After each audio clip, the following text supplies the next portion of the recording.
Welcome back to the Chasing Happiness podcast, an honest podcast about finding happiness, what it really means, and the process of getting there. Today, I am joined by two wonderful ladies, Lisa and Alisha. Alisha. I'm going to get that right. For everyone who's listening to this podcast, they know I talk an awful lot about Clubhouse, and that's how I met Alisha. Was on Clubhouse, and Alisha runs more than one business with Lisa. And we're going to talk about that specifically because the couple of businesses that you're currently running and the couple of businesses that you're going to add on to that list, I think are really important for people to hear about. So Alisha, let's start with you. Do you want to introduce yourself to the Chasing Happiness community? Absolutely. My name is Alisha Noterman. I am an assistive technology specialist, and yes, I own a couple of businesses here with my business partner. She is amazing. We've been in business for 20 plus years together as business partners, which is an accomplishment in itself. And the companies that we own is Dynamic Therapy Solutions. And we provide speech therapy evaluations and assistive technology for people who have learning disabilities like dyslexia, dysgraphia, ADHD like myself, or augmentative alternative communication, AAC, for people who are non-speaking or limitedly verbal.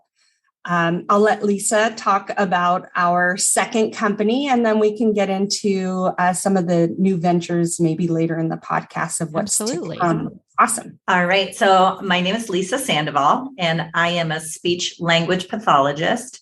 I also have a specialty in dyslexia. I'm a dyslexia specialist and an AT specialist as well.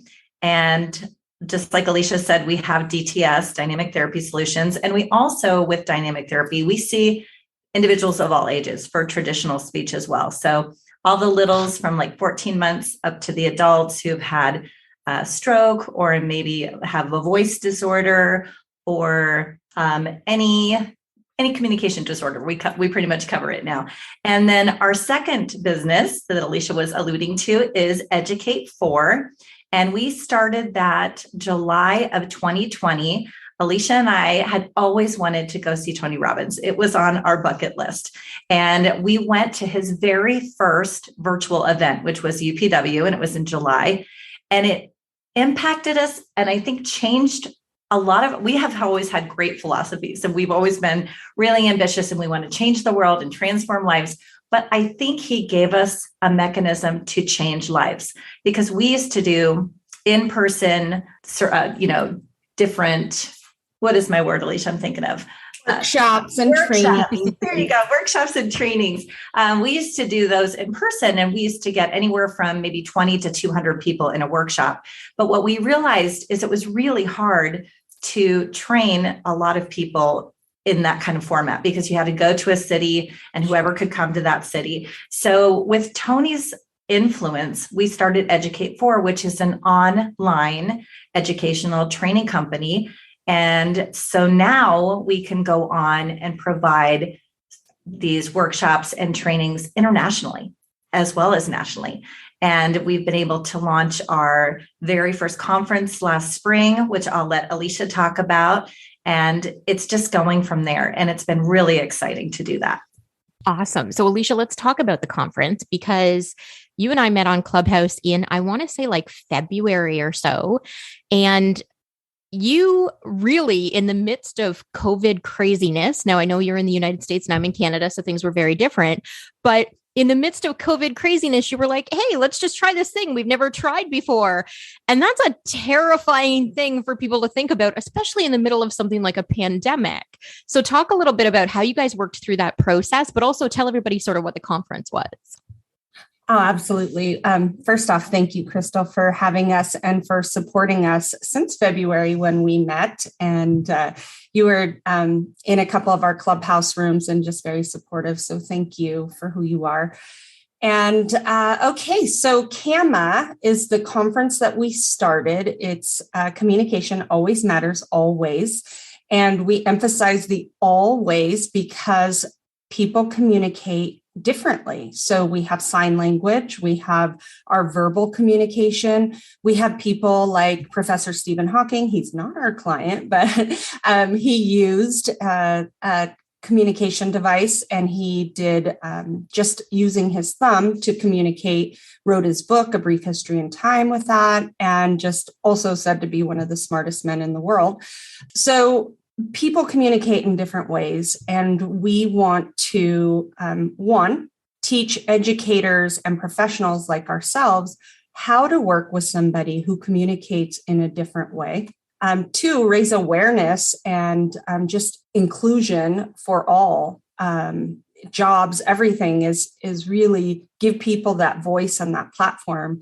And three is to talk about the vendors who make these communication devices. They have so much experience and a wealth of knowledge, and people don't always tap into their knowledge. So we wanted to create this conference that was affordable, anybody could go to, from parents, professionals, caregivers, and educators, so that they can come all together for one day and get this intensive training.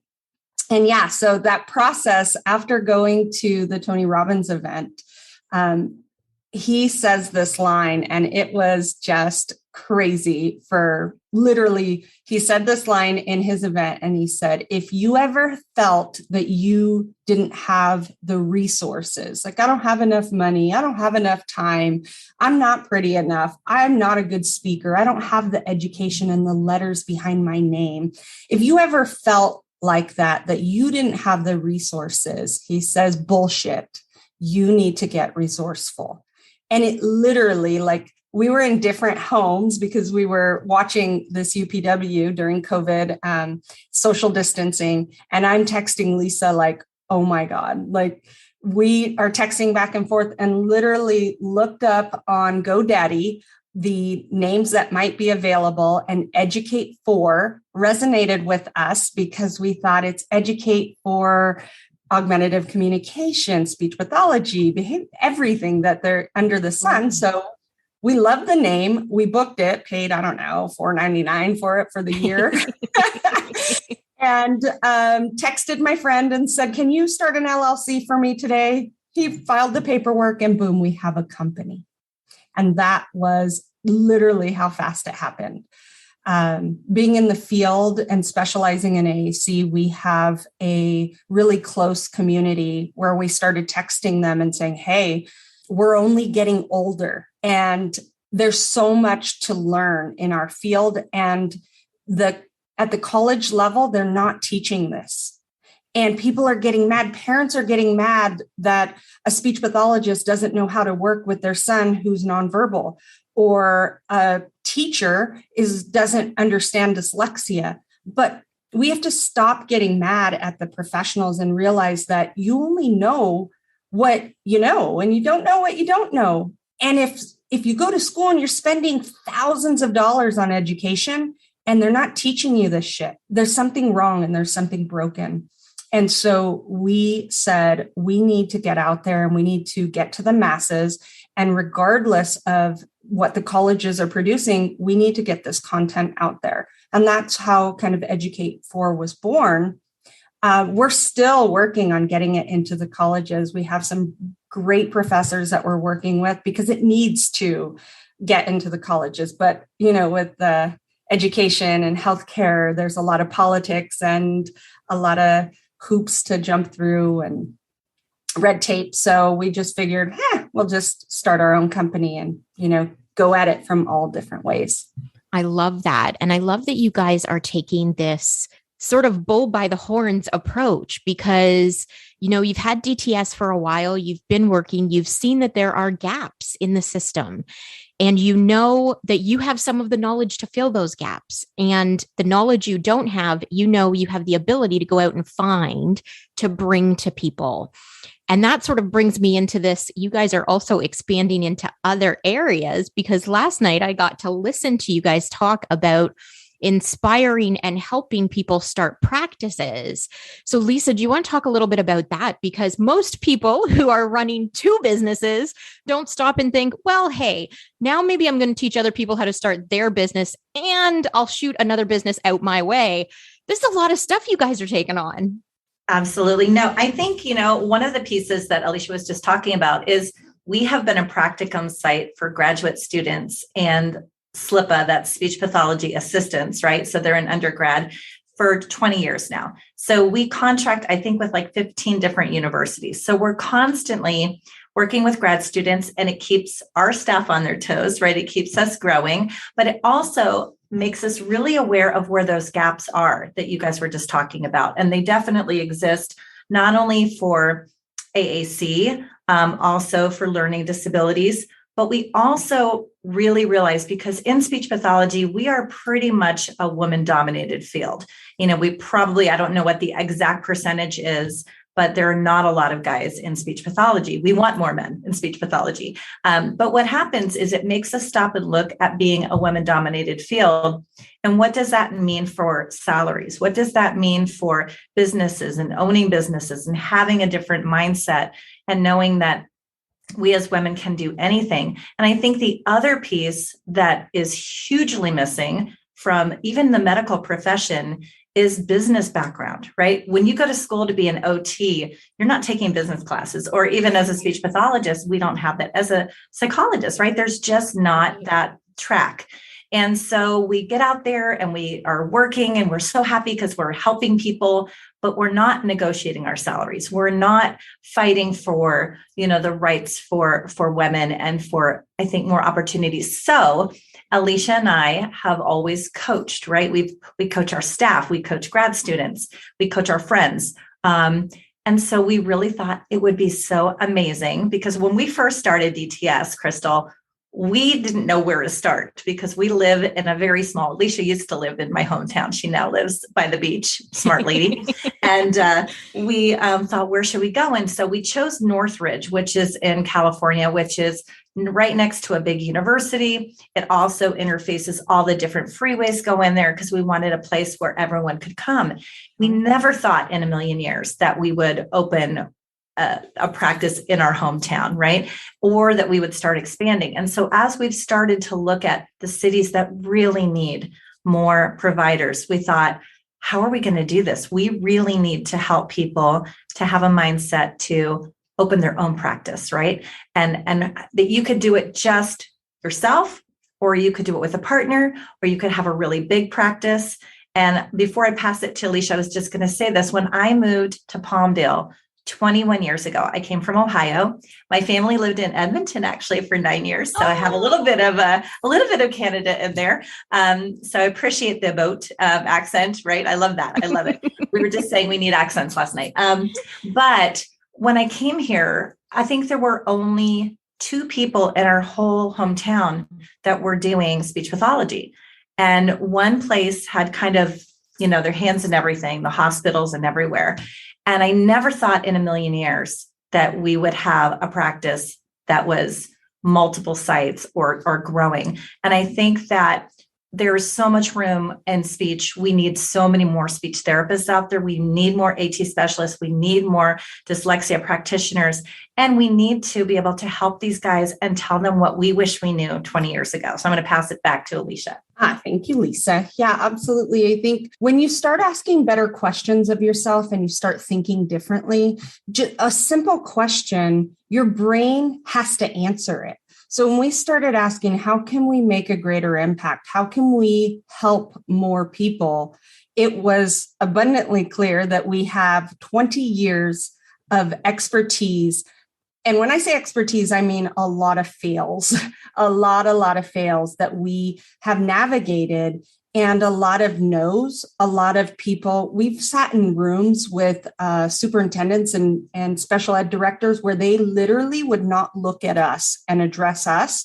They only looked to our male director and ask literally at a table like us right here, and will look directly at the man and ask us a question. It's crazy. So that type of experience and how to navigate that, how to align with the people that you want to work with and the people that you want to serve, we have that knowledge and we can empower people to start their own practice or even just start a little side practice.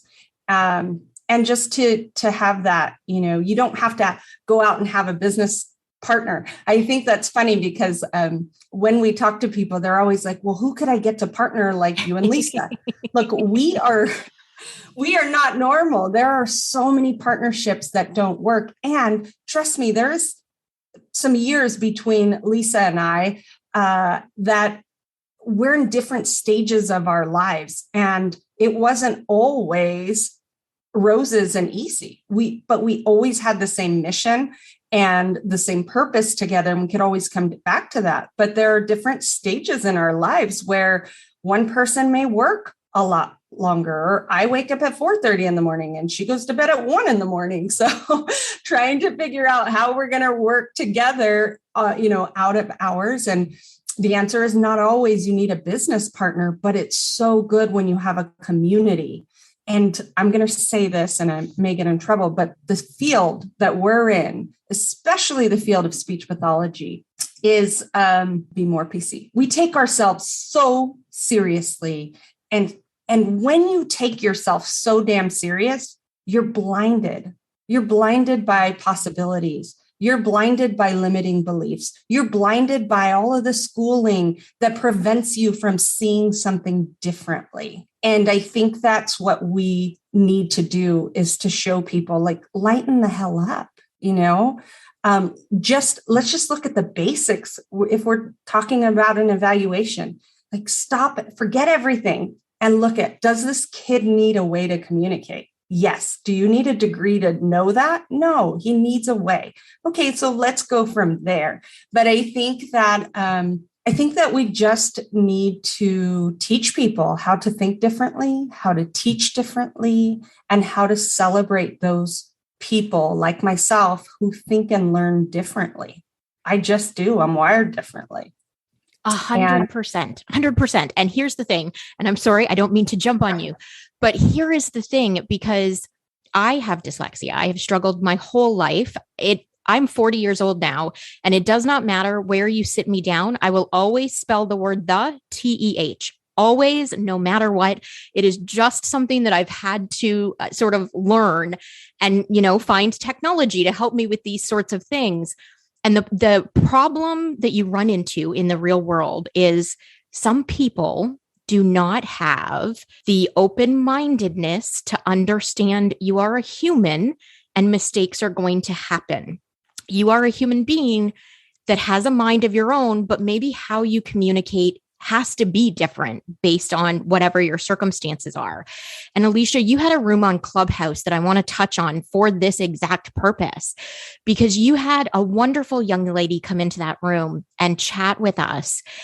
And I have to tell you, it was one of the best experiences on Clubhouse I have ever had. And you and I spoke a little bit after that about how the world views people who use speech technology in some way. And there is this wall that you sort of run into where people think, well, it's not really them communicating, it's the technology doing it for them. And this young lady was one of the most brilliant people I have ever heard speak anywhere. So how do you guys, in running these businesses, how do you deal with that? Because that's a pretty big brick wall to come up against. That's a great question. And again, it was great having you in that room and being a part of that. That was the first time we've introduced an AAC user to Clubhouse. So, okay, let's back up a little bit. With regards to Bella, that's Bella who was in that room. She is brilliant, and she uses iPad with communication software on it. And she has a Bluetooth keyboard that her mom holds while she types. Now, if we think about Bella, who's autistic, she needs feedback and support to regulate her body. So her mom holds the keyboard up and she gets her body, and then she gives her some feedback with keep going. Some are psychological feedback, and some are just cues to get her body to do what she wants it to do. Now, there are certain people that don't know, and they haven't been exposed, and they haven't had these aha moments. And so they look at it and they think the mom must be doing Morse code. The mom must be, moving that keyboard. But nobody sits back and says, hey, let me actually try and see if I can type out a coherent thought while somebody else is moving the keyboard around. Like, it actually makes it harder if someone's moving this keyboard. So again, it's when you take yourself so serious that you just can't see. And more than that, you can't see that person, right? Because you're up on this platform of, oh, that is not right. And that's not socially acceptable. And why can't she just learn how to type like the rest of us? Well, damn it. Don't you think she would if she could? Right. Yeah, we tried that, buddy. It didn't work so well. I'm going to jump on this one too, because Crystal, you opened up such a great topic with Bella. So everything that Alisha just said is absolutely true. And so I think you hit on it when you said that people are human beings, and we have to look at that. At the speaking population, we don't speak the same, right? And so why are we going to expect that our minimal speaking or our non-speaking population are going to do the same? And I think there were two things that came out of working with Bella that were just ahas for me. I think that, when you look at somebody who, in her case, her mom is holding the device, but she has to get herself to touch that keyboard, that's all independent. And in our world, we look at that as she is independently touching that. Nobody's giving her any support, which is not a bad thing either. Support is okay. But in this case, she's independent. And when we were doing her assessment, and this has become a teaching moment for me with grad students, we gave her a test where she saw a picture with a lot of things going on. In the picture, there's a mom on the phone. There's a fire hydrant that's exploding. Trees are on fire. There's a storm, lightning, everything's going on. And the test is that you give this to an individual and they have 15 minutes to write a story, right? So we're looking in that story, how well do they use the keywords that are going on in that picture? What's their vocabulary look like? How well can they complete sentences? Did they use simple, compound, complex sentences, right? Mm-hmm. How descriptive is it? And so when we score this, we've given this test probably 400 times in the last 3 years, maybe more. She scored the highest of any student. The kids that were in gen ed, the kids that were in special ed, kids that had dyslexia, learning disabilities, she scored the highest, which is a big, big, big deal. And so as a test to my grad students and our staff, we showed them her writing sample and said, for fun, what do you think her communication disorder is?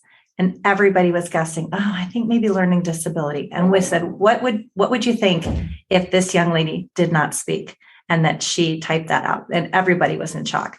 And I think that, like Alicia's saying, we have to be, as a field, we have to be open. We have to understand that not everyone's going to communicate the same way or need the same support. And the minute that we go in and we look at somebody like a human being and treat them with respect and presume competence, and just go from there, we're going to get a different result. And I think what was really powerful about Bella coming on Clubhouse is a lot of people still don't know what Clubhouse is. And with Clubhouse, because you can't see somebody's face, there is no video, right? No one has any presumptions to her talking. You're just hearing her voice, and she's brilliant, and she's eloquent, and so many things that she has to say are powerful, right?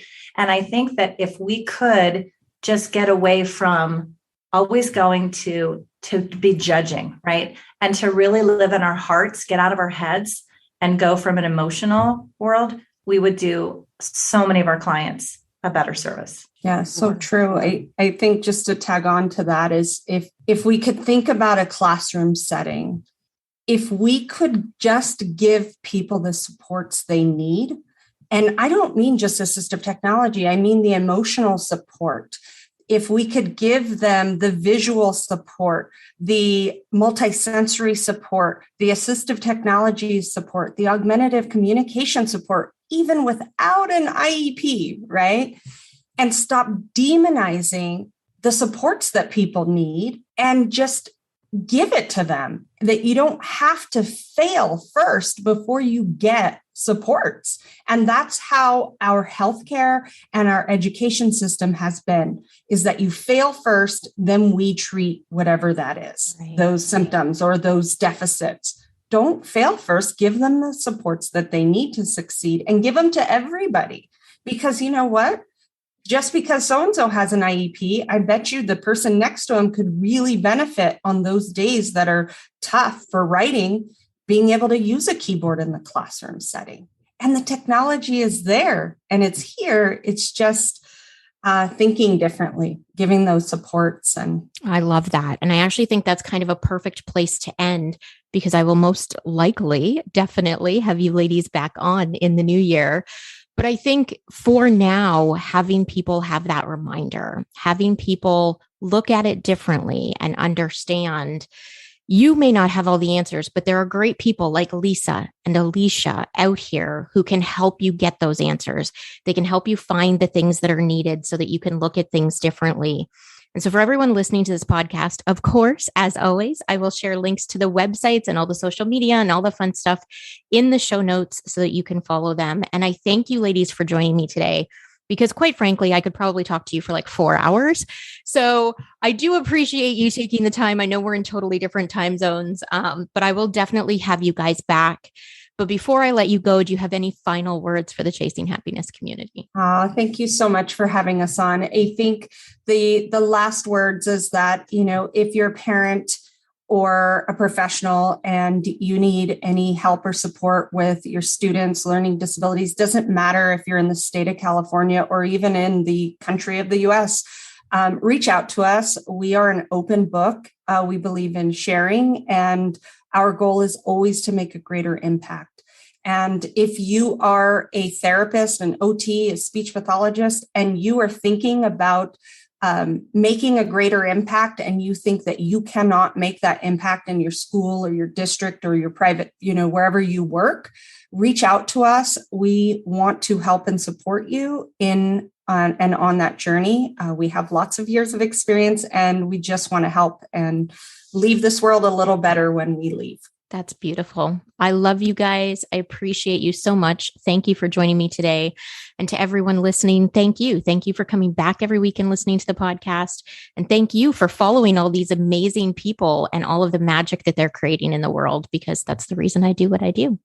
I hope you guys have a great week, and we will chat with you next week. Bye for now.